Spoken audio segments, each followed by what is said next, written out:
এই গাছ বাড়ি সম্পর্কে অনেক কিছু জানার আছে আমাদেরকে, সেটা জানবো, তবে দর্শকদের থেকে একটু ওয়েলকাম করে আসি। বিশ্বব্যাপী নগরায়নের পরিমাণ দিন দিন বাড়ছে। এই নগরায়নের প্রভাবে ছাদ কৃষি বা নগর কৃষির পরিমাণও কিন্তু বাড়ছে। পারিবারিক পুষ্টি চাহিদা মেটাতে, শখ মেটাতে নগর কৃষি শুরু করলেও আস্তে আস্তে সেটা বাণিজ্যিক রূপ লাভ করছে। দর্শক, সবাইকে স্বাগত জানাচ্ছি আনোয়ার শেখ নিবেদিত দীপ্ত কৃষি, পাওয়ার্ড বাই কাজী ফার্মস। দর্শক, আজকে আমরা এসেছি খুলনা জেলার মংলা উপজেলায়। এখানে সুমি আপার ছাদ বাগান বললে ভুল হবে, এটা ছাদ বাড়ি বা গাছ বাড়ি বলা যায়। দর্শক, সুমি আপা শুধুমাত্র বাগানই করেন না, তিনি কিন্তু এই গাছের চারাগুলো সম্পূর্ণ বিনামূল্যে সবার কাছে বিতরণ করে। দর্শক, এই ছাদ কৃষি সম্পর্কে সম্পূর্ণ বিস্তারিত আপনাদের সামনে তুলে ধরবো, তবে পুরো আয়োজন জুড়ে আপনারা আমাদের সাথে থাকতে হবে এবং আমি সমৃদ্ধ আছি আপনার সাথে। কেমন আছেন সুমি আপা? আলহামদুলিল্লাহ, আপনি কেমন আছেন? আলহামদুলিল্লাহ ভালো আছি। তো কত প্রজাতির গাছ আছে এখানে? এখানে ৩৫০০ প্রজাতির গাছ আছে। ৩৫০০ প্রজাতির। তো সেক্ষেত্রে এগুলো কি সব তো দেশি না, বিদেশিও দেখতে পাচ্ছি? হ্যাঁ, এখানে বিদেশি গাছই বেশি, দেশি গাছও আছে। দেশি গাছকে আগে প্রায়োরিটি দিয়ে দেন বিদেশি গাছ। বিদেশি গাছ সব মিলাই ৩৫০০। কোথা থেকে সংগ্রহ করেছেন? ঢাকা থেকে, মূলত ঢাকা কেন্দ্রিক। ঢাকাতে অনেকে গাছ নিয়ে আসতেছে, ইনপুট করতেছে বাইরে থেকে, তাদের কাছ থেকে বিদেশি গাছগুলো কিনা। শুধুমাত্র কি এই এত বড় বাগান কি শুধুমাত্র শখের জন্যই, নাকি এটা বাণিজ্যিক রূপ লাভ করতে যাচ্ছে? শখের জন্য প্রথমত না, এটা আসলে লাইফে হতাশা দূর করার জন্য বাগান করাটা আমার। তো সেক্ষেত্রে হতাশার কোনো গল্প কি আছে আপনার? জি, আমি ৩ বছর আগে আমার সেকেন্ড বেবিটা হওয়ার পরে, আমাদের এমনি একটু ডেলিভারির পরে হতাশা কাজ করে, তখন খুব হতাশ হয়ে গেলাম। আচ্ছা, হতাশাটা এই পর্যায়ে চলে গেছিল যে আমি সুইসাইড অ্যাটেম্প করতে নিলাম।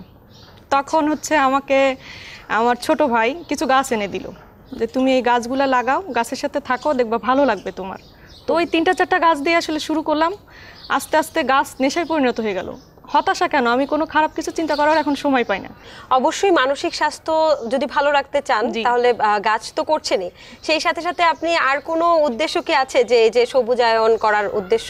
যে সেটাও করতেছি, সেটা হচ্ছে নিজ উদ্যোগে আমরা আশেপাশের স্কুল, কলেজ, মসজিদ, মাদ্রাসা, মন্দির যেখানেই আসলে গাছ লাগানোর সুযোগ আছে আমরা গাছ লাগাই দিচ্ছি একেবারে নিজ দায়িত্বে। এখানে আসলে কি কি গাছ আছে? এখানে দেখতে পাচ্ছি কাঠগোলাপ মনে হয় আছে কতগুলো ওই পাশে, না? জি, এখানে এটা অ্যাডেনিয়াম দিয়ে শুরু হয়েছে, উপরে কাঠগোলাপ, অ্যারোমেটিক জুই। আচ্ছা, অ্যাডেনিয়ামের বিভিন্ন প্রজাতির ভিতরে অবেসাম, সোমালেন্স। কোনটা কি একটু আমাকে একটু বুঝিয়ে বলেন। যেমন ওই অ্যাডেনিয়ামটা লম্বা, তুলা গাছের মতো হাইট হবে। আচ্ছা আচ্ছা, তো এটার আপু যত্নটা কেমন? এই অ্যাডেনিয়ামের কোনো যত্ন নাই, এক কথা এত সহজ গাছটা। মাসে 2 বার পানি দিবেন এবং মিডিয়াটাও আপনি খেয়াল করুন, শুধু বালু এবং আমাদের জৈব সার। আচ্ছা, মানে যে কেউ এই গাছটা খুব সহজে করতে পারে এবং কোনো যত্নই নাই। মাসে 2 বার পানি দিবেন, সার কীটনাশক খুব একটা দরকার পড়ে না। মাসে 2 বার পানি, তার মানে এর তো পানি এদেরকে কম লাগছে। জি, মরুভূমির গোলাপও বলা হয়। আচ্ছা আচ্ছা, এটা কি বললেন? এটা বনসাই করা আছে আপু। গোড়ায় 10-12টা অ্যাডেনিয়াম একসাথে গ্রাফট করে একটা বনসাই লুক দেয়া হয়েছে। এটা কি আপনি আপনার বাগানেই করেছেন নাকি কিনে নিয়ে আসছেন? না, ওটা আমি কিনে নিয়ে আসছি। এই ক্ষেত্রে যেহেতু বলছিলেন যে মরুভূমির গাছ, জি, তো এই মাটিটা কিভাবে তৈরি করা হয়? আমি একটু মাটি হাতে নিয়ে দেখতে চাই। হ্যাঁ শিওর। দেখেন এখানে বালু আছে আমাদের। এখান থেকে আমি একটু মাটি নিচ্ছি, এখানে কি কি কম্পোনেন্ট আছে আমাকে একটু বলেন। এখানে সিলেট স্যান্ড যেটা, হ্যাঁ, তারপরে আমাদের জৈব সার, আচ্ছা, একটু কয়লা আর ধানের চিটাটা। এই 4টা উপকরণ দিয়ে মূলত আমরা অ্যাডেনিয়ামের মাটিটা তৈরি করি। কোকোপিট কি আছে এখানে? না, কোকোপিট অ্যাডেনিয়ামে দেয়া যাবে না। কেন?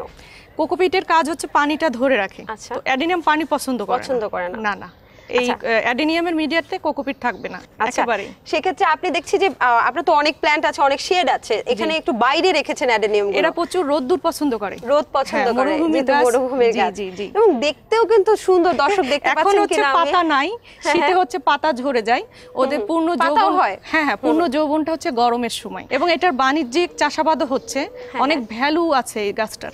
যেমন আপনি এই ছোট ছোট গাছ দেখতেছেন, এক একটা গাছের রেট 250 থেকে 300। আর এটা গঠনটা একটু দেখেন, পেটটা একটু মোটা।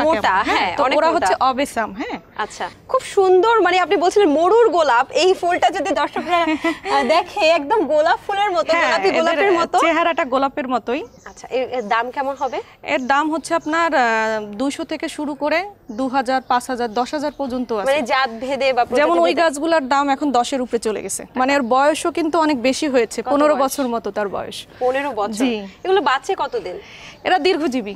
দীর্ঘজীবী, হ্যাঁ এরা অনেক বছর বাঁচে, দীর্ঘজীবী এবং রোগবালাই হয় না। খুবই বললাম না, খুবই আরামের একটা গাছ, যে কেউ এটা চোখ বন্ধ করে করতে পারে, কোনো যত্ন নাই কিছু নাই, শুধু রোদে ফেলে রাখবেন হয়ে যাবে। এখানে দেখতে পাচ্ছি কিছু পাখিও আছে। হ্যাঁ জি, মানে আপনার এখানে তো সবই আছে, গাছ আছে, পশু পাখি আছে, ওখানে বিড়াল দেখলাম।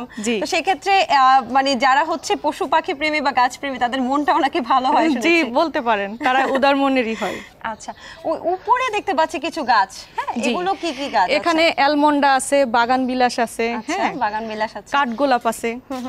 আচ্ছা এখানে দেখতে পাচ্ছি কিছু গাছ, এগুলো মনে হয় রোদে যত রাখা হবে তত কালার ভালো হবে নাকি এরকম কিছু? এগুলো ভেরিগেটেড গাছ। ভেরিগেটেড যে কোনো গাছই রোদ খুব পছন্দ করে, রোদ খুব পছন্দ করে। ওটা চিত্রা, তার পাশে হচ্ছে নাগরাজ। এবং এর রঙও মানে যত বেশি রোদ লাগবে তত বেশি রঙও ভালো হবে, হ্যাঁ মানে ভেরিগেশনটা বাড়বে।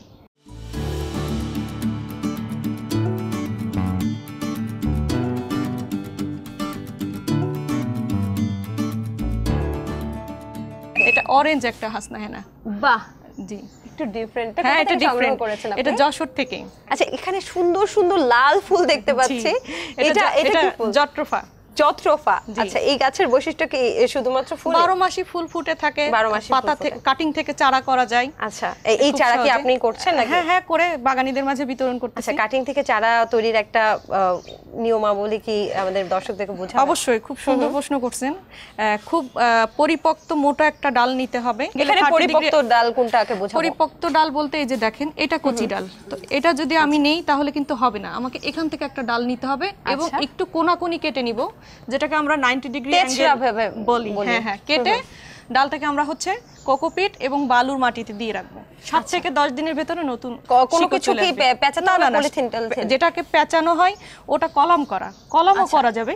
এইটা কি ফুল মানে এটা কি গাছ? এটা হচ্ছে অ্যালমন্ডা। অ্যালমন্ডা এটা, ও আচ্ছা একটু আগেও দেখেছিলাম অ্যালমন্ডা। এটা শুনেছি, এটাতে খুব ফুল হয় হলুদ রকমের, সুন্দর দেখতে পাচ্ছি। এইটা কি জিনিস? এটা খুব সুন্দর একটা জিনিস, এটা হচ্ছে নাইট কুইন। এটা বাংলাদেশের সবচেয়ে সেরা নাইট কুইন বলতে পারেন, কারণ সে যে পরিমাণ ফুল দেয়, 50 থেকে 60টা ফুল এট এ টাইম দেয়।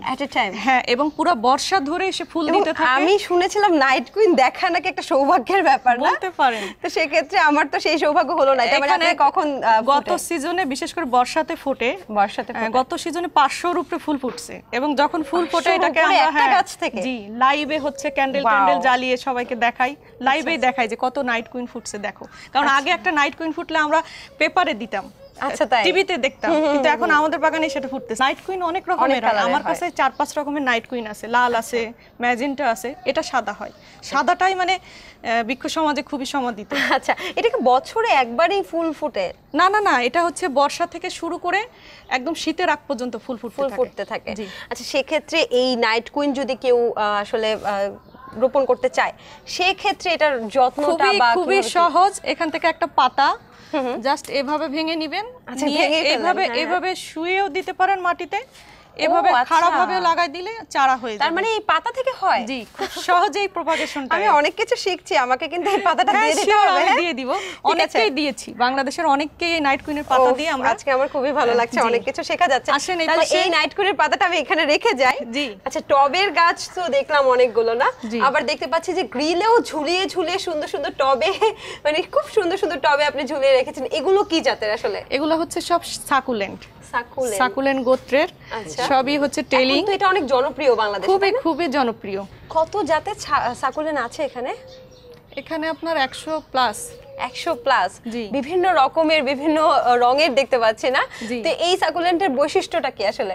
সাকুলেন্টের বৈশিষ্ট্য হচ্ছে এরা পানি কম পছন্দ করে, যত্ন এদের খুব কম এবং ওরা হচ্ছে ওই চুলের মতো অনেক লম্বা লম্বা হয়ে ঝুলে থাকে, দেখতে খুব সুন্দর লাগে। বাহ অসম্ভব সুন্দর। এখানে অনেক নাম আছে দেখেন, sting of fish hook, sting of banana, sting of ruby necklace, হ্যাঁ স্টিং অফ ডলফিন, মানে আকৃতিটা ডলফিনের মতো, যে কারণে নাম রাখা হয়েছে স্টিং অফ ডলফিন। এরা হচ্ছে বালু এবং জৈব সার, আর কিছুই না। এখন কেউ যদি কোনো বাগানে যদি পারে, তার সামর্থ্যে কুলায়, সে একটু কয়লা, একটু ধানের চিটা, এগুলো কিন্তু অ্যাভেলেবেল।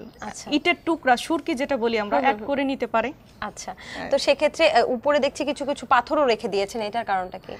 পাথর হচ্ছে এটা সিলেট, না না সিলেট স্যান্ড বালুটা হচ্ছে আমরা হচ্ছে চালনি করার পরে যে মোটা দানাটা পাই নুড়ি পাথর যেটা বলে, এটা একটা খুব আপনি সুন্দর একটা প্রশ্ন করছেন। অনেকে এটা বোঝে না যে পাথর কেন দিয়ে রাখছি। পাথর দিয়ে রাখছি যেহেতু মিডিয়াটা হচ্ছে বালু এবং জৈব সার, খুব ঢিলা ঢালা একটা মিডিয়া। তো যখনই আমরা পানি দিতে যাই তখন মিডিয়াটা নড়ে যায়, নড়ে গেলে কি হয় গাছটা মারা যায়। তো পাথরটা হচ্ছে মিডিয়াকে প্রোটেক্ট করার জন্য, পানি দেওয়ার জন্য, যাতে খুব সূক্ষ্ম তো এর কাণ্ডগুলো, তাই না? এইজন্য পাথরটা দিলে পানি দিতে সুবিধা হয়। এটা আপনি বাইরের দিকে রেখেছেন যে এটা কি রোদ পছন্দ করে? হ্যাঁ, এটা রোদ, শীতের রোদ্দুরটা পছন্দ করে শুধু, শীতের রোদ। হ্যাঁ, গরমে আবার রোদ্দুর পছন্দ করবে না। শীতের পরে এটাকে কোথায় নিয়ে যাবেন? এটাকে একটু ছায়া জায়গায় নিয়ে যেতে হবে যেখানে রোদ্দুরটা কম লাগে, তবে প্রচুর আলো বাতাস যাতে পায় এটা খেয়াল রাখতে হবে। তো বাগান করার ক্ষেত্রে নিশ্চয়ই পরিচর্যাটা তো থাকবেই, সেই সাথে সাথে বাগানের ডেকোরেশনটাও সুন্দর হতে হবে না? জি, খুব সুন্দর করে আপনি ওখানে পাখি রেখেছেন, এখানে আবার একটা দোলনাও রেখেছেন খুব সাদা রঙের। আপনি একটু বসে দেখেন, খুব ভালো লাগবে। আচ্ছা, বসেই পড়ি যখন বলছেন। এটা তো একটা প্রশান্তির জায়গা আপনার, না? জি, বলতে পারেন। আচ্ছা, দেখেন এখানে বসে গাছ দেখা, চাঁদনি রাতে চাঁদ দেখা, মানে এই পাশ থেকে দেখা যাচ্ছে শেডটা, এই পাশ থেকে গাছ, আর উপরে হয়তো রাতের বেলা চাঁদ ওঠে। জি, এক কাপ কফি হাতে। অবশ্যই আমরা এখানে বারবিকিউ করি। হ্যাঁ, এখানে সবাই বসে বারবিকিউ করি, বিভিন্ন রকম খেলাধুলা করি, ভালো লাগে। মানে পরিবারের মধ্যে একটা উৎসব মুখর পরিবেশ এই বাগানটার জন্য এবং এর ডেকোরেশনের জন্য। তাই মনে হয় যে যারা বাগান করবে তার ডেকোরেশনের দিকটাও একটু মাথায় রাখতে হবে। আপনার গাছ বাড়ির মাত্র একটা অংশ দেখা শেষ হলো, তাহলে ওই পাশে একটা শেড দেখতে পাচ্ছি, চলেন ওই পাশে কর্নারে চলে যাই। চলেন।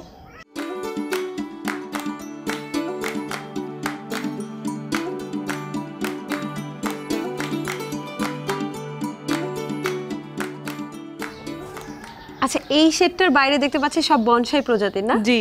আচ্ছা, কি কি জাতের বনসাই আছে এখানে? এখানে পেকুর বনসাই, বটের বনসাই, জেড বনসাই। এইটা একটু অন্যরকম। এটা চায়না বট। চায়না বট, এবং ওর বয়স হচ্ছে 30 বছর। এই একটা গাছের বয়স 30 বছর? জি। আচ্ছা, বাহ, বেশ ভালো। তাহলে চলুন একটু ভিতরটা দেখে আসি কি কি আছে। শিওর, চলেন। চলেন। বাহ, এই শেডটা জুড়ে তো খালি গাছ আর গাছ। জি। এবং বিভিন্ন রকমের গাছ। জি। কি কি গাছ আছে এখানে? এই যে এই সাইডটা হচ্ছে আপনার হয়া প্রজাতির গাছ, অর্কিড প্রজাতির গাছ, আর সামনে দেখতে পাচ্ছেন ওগুলা হচ্ছে অর্কিড। আচ্ছা, হয়াও কি একটা অর্কিড প্রজাতির গাছ? হ্যাঁ, হয়া পরজীবী, অর্কিডের ভিতরেই পড়ে। এই হয়া প্রজাতির যে গাছটা, এটা আসলে এখন তো অনেক বেশি জনপ্রিয় সবার মধ্যে। যারাই আসলে সৌন্দর্যবর্ধক গাছ কিনতে যায় হয়া প্রজাতি রাখতেছে। তো সেখানে তো হয়া প্রজাতির একটা বৈশিষ্ট্য আছে, এই বৈশিষ্ট্যগুলো আসলে কি? হয়ার মেনলি পাতার যে সৌন্দর্যটা দেখেন, পাতার সৌন্দর্যের জন্যই মূলত মানুষ হচ্ছে হয়া করতেছে, এবং ফুলটা অনেক সুন্দর হয়। আচ্ছা, এবং খুব সহজেই চারা তৈরি করা যায়, বাণিজ্যিক ফিলটা ভালো, সে কারণে আসলে হয়া কিংবা অর্কিডের প্রতি বাগানীরা ঝুঁকতেছে। আচ্ছা, যাই হোক, এখানে তো দেখতে পাচ্ছি যে অর্কিড এবং হয়া আছে, তো সেক্ষেত্রে মানে একটা শেড করে রাখা হয়েছে, এই শেডটার কারণটা কি? এরা হচ্ছে সরাসরি সূর্যের আলো পছন্দ করে না। আচ্ছা, হয়া এবং অর্কিড দুইটাই? হ্যাঁ, এদেরকে হচ্ছে ফিল্টার করা লাইট দেওয়ার কারণেই মূলত এই শেডটা করা হয়েছে। এগুলো স্যাঁতসেঁতে পরিবেশ হচ্ছে পছন্দ করে। জি। সেক্ষেত্রে কতবার পানি দিতে হয়? বা পানি হচ্ছে রোজই একবার দিতে হয়, স্প্রে করে। এদের পানি কিন্তু নরমাল গাছের মতো না, স্প্রে আকারে পানি দিতে হবে। সপ্তাহে একবার হচ্ছে খুব বেশি ভিজায়, আর রোজ হচ্ছে হালকা করে স্প্রে করে দিতে হবে। প্রতিদিনই। কখন দেন? সকালেই দেয় না, এটা ডিপেন্ড করে ঋতুভেদে। যেমন শীতের সময় সকালে দিতে হয়। কুয়াশা হচ্ছে গাছের জন্য একেবারেই ক্ষতিকর, পছন্দ না। সকালে কুয়াশাটা ধুয়ে দিতে হয়, এবং অন্য টাইমে হচ্ছে গরমের দিনে আবার 2 বার পানি দিতে হয়, সকালে একবার, দুপুরে একবার। সপ্তাহে একবার হচ্ছে এদেরকে ছত্রাকনাশক স্প্রে করতে হবে। এবং হচ্ছে 15 দিন পর পর, মানে মাসে 2 বার ইমিটাপ, যেটা মিলিবাগের জন্য। কারণ এদের 2টা রোগী হয়, ছত্রাকে আক্রমণ করে এবং মিলিবাগ হয়ে যায়, মিডিয়াতে হয়ে যায়, রুট মিলি হয়ে যায়, এবং পাতায় আক্রমণ করে। আচ্ছা, তো আর এখানে দেখতে পাচ্ছি অনেকগুলো ঝুলানো। হ্যাঁ, জি। তো এই ঝুলানোর কোনো বিশেষ কারণ কি আছে? হ্যাঁ, এই গাছগুলা হচ্ছে মেনলি পেঁচাই যায়। হ্যাঁ, পেঁচানো, লতানো জাতীয় গাছ। তো সে কারণে হচ্ছে তারের ভেতরে যত মানে বড় হবে, এরা পুরা ওটাকে ধরে পেঁচাই থাকবে, আঁকড়ে থাকবে। হ্যাঁ, তো ওই পাশটা একটু দেখে আসি, চলেন। বাহ, এই পাশটা তো অসম্ভব সুন্দর। জি, কত সুন্দর সুন্দর ফুল ফুটে আছে। এগুলো তো অর্কিড মনে হচ্ছে, তাই না? জি জি, এগুলো অর্কিড। তো সেক্ষেত্রে এখানে কি কি জাতের অর্কিড আছে, কত প্রজাতির আছে? এই ব্ল্যাক যেটা দেখতে পাচ্ছি, এটা হচ্ছে ব্ল্যাক ক্যাটাসিয়াম বলে। আচ্ছা, ব্ল্যাকের উপরে আমরা একটা পার্পল কালারের দেখতে পাচ্ছি, এটা হচ্ছে ভ্যান্ডা। আচ্ছা, এর গোড়াটা একটু দেখেন, ভ্যান্ডার গোড়াটা দেখেন, কোনো মিডিয়ার সাপোর্ট নাই, চুলের মতো। হ্যাঁ, চুলের মতো ঝুলে থাকে। ওই শেকড় থেকেই সে সব শক্তি নিচ্ছে, খাবার নিচ্ছে, এবং পানিটাও শেকড়ে দিতে হয়। শেকড়েই পানি দিচ্ছে? হ্যাঁ, এটা অদ্ভুত একটা গাছ, এবং শেকড় থেকেই সে সকল প্রকার ফুড নিচ্ছে, হ্যাঁ, উপরে একটা লাল ফুল দেখতে পাচ্ছি, লাল সাদা। ওটা হচ্ছে আপনার ক্যাটেলিয়া। আচ্ছা। হ্যাঁ, তারপরে হচ্ছে ডেন্ড্রোবিয়াম, এটাও একটা ভ্যান্ডা। আচ্ছা, তাহলে ওই পাশটা একটু দেখতে চাই। এই পাশে দেখতে পাচ্ছি স্ট্যান্ডগুলোতে এক একটা মানে বিভিন্ন রকমের ফুল, বিভিন্ন রকমের ফুল বলা যাবে না, ফুলও আছে আবার পাতাও আছে। এটা কিন্তু একটা হয়া প্রজাতির যে গাছগুলো আপনাকে আমি এতক্ষণ দেখাইলাম, সুন্দর এর ফুলের সৌন্দর্যই আসলে বাগানীদের মন কাড়ে। এবং আমি একটা মিষ্টি গন্ধ পাচ্ছি এই জায়গাটায়। থেকেই পাচ্ছেন। সেটা কি এই ফুলে? হ্যাঁ, জি। মানে অসম্ভব সুন্দর একটা গন্ধ। আমি একটু অর্কিড থেকেও পাচ্ছেন, আবার হয়া থেকেও পাচ্ছেন। এটা হচ্ছে DS70 হয়া। আচ্ছা, তো এখানে আর কি কি জাতের আছে? এখানে আপনার হাসুকেলেনিয়া ভেরিগাটা আছে, সিজিলাটিস আছে, আচ্ছা, অবোভাটা আছে। এটা একদম পাতাটা একদম গোল গোল না? এদের বৈশিষ্ট্য হচ্ছে পাতাগুলো অনেক মোটা। এটা কি পাতা থেকেই হয়? এটা পাতা না, এটা হচ্ছে দুইটা করে এরকম এরিয়াল রুট দেখে আমরা যদি কেটে 2 পাতা সহ মানে লাগিয়ে দিই তাহলে চারা হয়ে যাচ্ছে। আচ্ছা, তাহলে আমি একটু দেখতে চাই যে আমরা এই গাছটার যদি চারা করতে চাই সেক্ষেত্রে কি করব? আমি একটু দেখিয়ে দেই। আচ্ছা, এক পাতা পেয়েছি এখান থেকে কেটে নিব। এই পাতাটাই এখন আমি কোকোপিট আর বালুতে লাগিয়ে দিলে আমি চারা পেয়ে যাচ্ছি। কিভাবে লাগাবো? এটা কি এই যে ডাটাটা এটা লাগাবো নাকি এই যে গোড়াটা দেখতেছি আমরা এই পর্যন্ত 1 ইঞ্চি পরিমাণ আমরা লাগিয়ে দিব। পাতা উপরে থাকবে মিডিয়াম, শুধু কোকোপিট এবং জৈব সার সাথে একটু বালু হয়ে যাবে, এর ভেতরেই হয়ে যাবে। কিন্তু আপনি যদি পানিতেও দিয়ে রাখেন তাহলে চারা হয়ে যাবে। হ্যাঁ, পানি থেকেও হয়ে যায়। আচ্ছা, আবার এইভাবে আমরা একটা নোট পেয়েছি, কখনো কখনো আমরা যদি এটাকে চারা করতে চাই, হ্যাঁ নোট বলে। এই যে আমরা আরেকটা কেটে নিলাম, আরেকটা চারা হয়ে গেল। মানে 2 পাতা থাকলে 2 পাতার নোট, 1 পাতা থাকলে 1 পাতার নোট। তার মানে আমি একটা পাতা বা একটা নোট যদি রোপণ করি তার সেক্ষেত্রেই এটা গাছ হয়ে যাবে। হ্যাঁ, 7 দিন থেকে 10 দিনের ভেতরে হবে। যেমন এটারই দাম এখন 500 টাকা আছে, শুধু এই পাতাটার দাম। জি, শুধু এই 2টা পাতার দামই এখন 500 টাকা আছে। গাছের পাতা কাটলেই তো টাকা তাহলে। জি, টাকার গাছও বলতে পারেন। এবং এই জন্য বাণিজ্যিক চাষাবাদ হওয়ার খুবই মানে কি বলা যায়, বাংলাদেশে বলতে পারেন অনেক জনপ্রিয় হয়ে গেছে। আরেকটা জিনিস আমার কিন্তু নজরে এসেছে, সেটা হচ্ছে প্রত্যেকটা গাছের মধ্যে, যেমন এই গাছটা লক্ষ্য করছি, এই গাছটার মধ্যে আপনি একটা ছোট কিছু, আমি এটাকে খুলবো? জি জি, খুলেন। এটা কি জিনিস আসলে আমার দর্শকদেরকে একটু যদি বোঝান। এটা হচ্ছে একটা সোলো রিলিজার ফার্টিলাইজার, যার নাম হচ্ছে আপনার অসমোকট। আচ্ছা, এটা বিদেশি একটা সার। গাছকে হচ্ছে 3 থেকে 4 মাস আস্তে আস্তে ওরা ফুড দিতে থাকে। আমরা যদি গাছের যত্ন নেওয়া ভুলে যাই, ও কিন্তু ওর কাজ করে যাবে। হ্যাঁ, এবং পানি স্প্রের সাথে সাথে এর একটা নির্যাস বের হয়, ওটা গাছকে পুষ্টি দিতে থাকে। আচ্ছা, আমি যতটুকু জানি যে অর্কিড বা এই হয়া প্রজাতির গাছগুলো হচ্ছে বাতাস থেকে বা বৃষ্টির পানি থেকে তাদের খাদ্যটা গ্রহণ করে। তাদের মেইন খাবারই হচ্ছে সূর্যের আলো, বৃষ্টির পানি এবং ধুলাবালি। তো সেক্ষেত্রে এটা এখানে পাশাপাশি রাখলেই এখান থেকে তারা খাদ্য গ্রহণ করছে বাতাসের মাধ্যমে। জি জি, বাগানীরা হয়তো কাজের চাপে ভুলে যাচ্ছে, ও কিন্তু ওর কাজ করেই যাচ্ছে। তো এটা কতদিন পর পর চেঞ্জ করতে হয়? 3 মাস পর পর আবার নতুন করে দিতে হবে। আচ্ছা, তো সেক্ষেত্রে এখানে আর কি কি মানে সবচেয়ে দামি হয়া জাতের প্রজাতি কোনটা? হয়া গাছ মূলত আপা সবই দামি। যেমন এই যা দেখতেছেন, এই গাছটার দাম 3000 টাকা। হ্যাঁ, এটা খুব সুন্দর, পাতাটা দেখেন, ফিল্লেসনি, কি সুন্দর। হয়া মোটামুটি এটার নাম কি? ফিল্লেসনি। হ্যাঁ, এখানে মোটামুটি সব গাছই দামি। মানে 2000, 1500 হচ্ছে লোয়েস্ট প্রাইস, এবং 4000 থেকে 5000 হচ্ছে হাইয়েস্ট। তো আপু, আপনার তো হয়া এবং অর্কিড বাগান দেখলাম, তো অন্য আরো তো বাগান আছে না? জি, চলুন, অনেক কিছু আছে। তাহলে চলুন ওই পাশটা দেখে আসি কি কি শেড আছে। আর জি, আসেন। কৃষি বিষয়ে যে কোনো তথ্য জানতে ও জানাতে লিখতে পারেন এই ঠিকানায়। দীপ্ত কৃষি, প্লট 7/A/গ, তেজগাঁও শিল্প এলাকা, ঢাকা 1208। আপনারা চাইলে ইমেল করতে পারেন krishi@dipto.tv এই ঠিকানায়, অথবা ফোন করতে পারেন 0178-768-2832 নম্বরে। শুক্রবার ছাড়া প্রতিদিন সকাল 9টা থেকে বিকেল 5টা পর্যন্ত। এখানে হচ্ছে পথস এবং ফিলোডেন্ড্রোবিয়াম বলে। পথস এবং ফিলোডেন্ড্রোবিয়াম, এত কঠিন কঠিন নাম। আচ্ছা, এটা খুবই অল ক্লাস ইনডোর প্লান্ট হিসেবে সমাদিত। এক একজনের পাতার যে সৌন্দর্য দেখেন, ভেরিগেশনগুলা, হ্যাঁ, এগুলো হচ্ছে বাগানীদের মন কাড়ে। মোটামুটি সবাই তাদের বাগানে একটা হলেও রাখতে চায়। এখানে আসলে কতগুলো চারার মানে কেমন দাম আছে এগুলোর? এখানে আপনার 2000 প্লাস হচ্ছে হয়ার চারা আছে, যেটা আমাদের বাংলাদেশের বর্তমান বাজার মূল্য যদি হিসাব করি তো মিনিমাম 6 লাখ টাকার গাছ আছে।